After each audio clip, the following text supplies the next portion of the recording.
ವ್ಯತ್ಯಾಸಪಡ್ಲಾಗತ್ತದ. ಈ ಗಣರಾಜ್ಯೋತ್ಸವ ಮುಖ್ಯವಾಗಿ ಭಾರತ ದೇಶಕ್ಕೆ ಸ್ವತಂತ್ರ ತಂದು ಕೊಟ್ಟಿದ್ದು ಮಹಾತ್ಮ ಗಾಂಧಿಯವರು ಹಾಗೂ ಕಾಂಗ್ರೆಸ್ ಪಕ್ಷ. ಮುಂದೆ ಒಂದು ಸೂಜಿಯನ್ನು ತಯಾರು ಮಾಡುವಂತ ಪರಿಸ್ಥಿತಿ ಇವತ್ತಿನ ದಿವಸ ಭಾರತ ದೇಶ ಇರಲಿಲ್ಲ. ಆಗ ಪಂಡಿತ್ ಜವಾಹರ್ಲಾಲ್ ನೆಹರು ಅವರು ಪ್ರಪ್ರಥಮ ಪ್ರಧಾನ ಮಂತ್ರಿಯಾಗಿ ಪಂಚವಾರ್ಷಿಕ ಯೋಜನೆಗಳಿಂದ ಹಳ್ಳಿಗಳನ್ನು ಉದ್ಧಾರ ಮಾಡಿದ್ರು, ಸಹಕಾರಿ ಬ್ಯಾಂಕ್ಗಳನ್ನು ಸ್ಥಾಪನಾ ಮಾಡಿದ್ರು.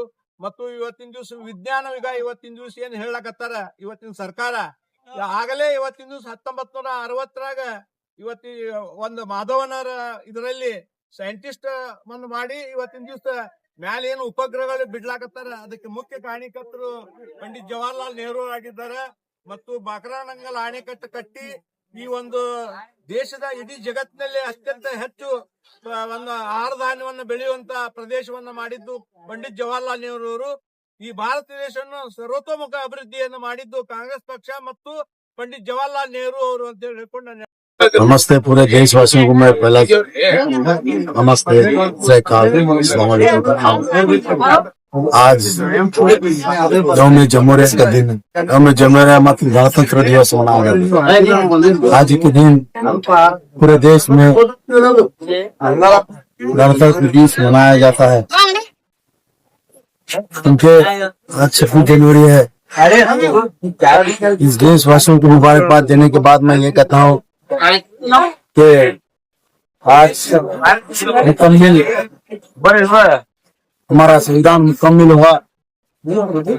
फिर देश चलाने के लिए संविधान की जो जरूरत थी वो संविधान आज मुकम्मिल होगी।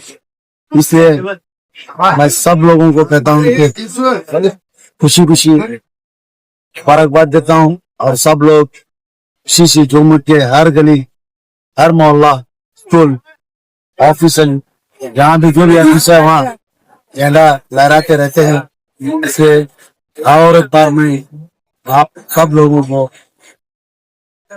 26 जनवरी की मुबारकबाद। जय हिंद। ಎಲ್ಲರಿಗೂ ಕೂಡ ಗಣರಾಜ್ಯೋತ್ಸವದ ಶುಭಾಶಯಗಳು. ಇವತ್ತು ನಮ್ಮ ಕಾಂಗ್ರೆಸ್ ಆಫೀಸ್ನಲ್ಲಿ ನಾವು ಗಣರಾಜ್ಯೋತ್ಸವನ ಬಹಳ ಸಂಭ್ರಮದಿಂದ ಆಚರಿಸಿದ್ದೇವೆ. ಸಂವಿಧಾನ ಜಾರಿಗೆ ಪ್ರತಿಯೊಬ್ಬರು ಈ ಒಂದು ಹಬ್ಬವನ್ನ ದೇಶಾದ್ಯಂತ ಮನೆ ಮನೆ ಹಬ್ಬವಾಗಿ ಆಚರಿಸುವಂತಹ ಸಂಭ್ರಮಿಸುವಂತಹ ಒಂದು ಹಬ್ಬವಾಗಿದೆ. ಎಲ್ಲರೂ ಕೂಡ ಇದೊಂದು ಏನು ಗಣರಾಜ್ಯೋತ್ಸವನ್ನ ಆಚರಿಸ್ತಾ ಇದ್ದೀವಿ, ಎಲ್ಲರಿಗೂ ಕೂಡ ಇನ್ನೊಮ್ಮೆ ಶುಭಾಶಯಗಳನ್ನ ಹೇಳಕ್ ಜೈ ಹಿಂದ್. ಜೈ ಹಿಂದ್, ಜೈ ಭಾರತ್. ರಮೀಜಾ ರದಾಪು ಕುದುರೆ ಸಾಲೋಡಗಿ, ಡಿಸ್ಟ್ರಿಕ್ಟ್ ಮಹಿಳಾ ಕಾಂಗ್ರೆಸ್ ಅಧ್ಯಕ್ಷ.